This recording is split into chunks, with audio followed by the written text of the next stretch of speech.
ബാംഗ്ലൂരിൽ വെച്ച് അടിച്ചു പൊളിക്കുന്ന വീഡിയോയുമായി ജാസ്മിനും ഗബ്രിയും സായിയും എത്തിയിരിക്കുകയാണ്. കാറിൽ വെച്ചാണ് ഇവർ വീഡിയോ എല്ലാം എടുക്കുന്നത്. ഗബ്രി വണ്ടി ഓടിക്കുന്നുണ്ട്. ബാക്ക് സീറ്റിലിരുന്ന് സായി കൃഷ്ണയാണ് വീഡിയോ കാര്യങ്ങളെല്ലാം എടുക്കുന്നത്. എലൻ ഓഫ് സ്പാർട്ട എയറിലായ വാർത്ത കേട്ട് 3 പേരും പൊട്ടിച്ചിരിച്ചുകൊണ്ടിരിക്കുകയാണ്. ചിരിച്ചു മറിയുന്ന വീഡിയോസാണ് അതിൽ കാണുന്നത്. ഇപ്പോൾ സന്തോഷമായോ എന്ന് സായി ചോദിക്കുന്നുണ്ട്. ഇപ്പോൾ എനിക്ക് വളരെ സന്തോഷമായി എന്ന് ജാസ്മിൻ മറുപടിയും കൊടുക്കുന്നുണ്ട്.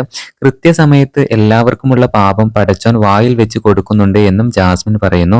ഞാൻ ആരെയും ഒന്നും പറഞ്ഞിട്ടില്ല, ആർക്കും വേണ്ടി ഒന്നും പ്രവർത്തിച്ചിട്ടുമില്ല, മിണ്ടാതിരുന്നതേയുള്ളൂ. എല്ലാവർക്കുമുള്ളത് പടച്ചോൻ കൊടുക്കുന്നുണ്ട് എന്നാണ് ജാസ്മിൻ ഇവിടെ ഉദ്ദേശിച്ചിരിക്കുന്നത്. അതുപോലെ തന്നെ തമാശക്ക് സായി ചോദിക്കുന്നുണ്ട് ജാസ്മിനോട്, മുട്ട എത്രണ്ണം വെച്ചു എന്ന്. ജാസ്മിൻ കൂടോത്രം വല്ലതും ചെയ്തിട്ടാണോ ജാസ്മിനെ പറഞ്ഞവർക്ക് പണി കിട്ടുന്നത് എന്നാണ് സായി ഇവിടെ ഉദ്ദേശിച്ചിരിക്കുന്നത്. എന്തായാലും അങ്ങോട്ടും ഇങ്ങോട്ടും ഓരോ തമാശകളും കാര്യങ്ങളും എല്ലാം പറഞ്ഞ് പൊട്ടിച്ചിരിക്കുകയാണ് 3 പേരും. എന്തായാലും ഗബ്രിയും ജാസ്മിനും ഒരുമിച്ചുള്ള വ്ലോഗുകൾ ഇനി എന്തായാലും ഉണ്ടാകുമെന്ന് ഇവർ വാക്ക് കൊടുത്തിട്ടുണ്ട്. എന്തായാലും പുതിയ അപ്ഡേറ്റുകൾക്കായി നമ്മുടെ ചാനൽ ഒന്ന് സബ്സ്ക്രൈബ് ചെയ്യൂ.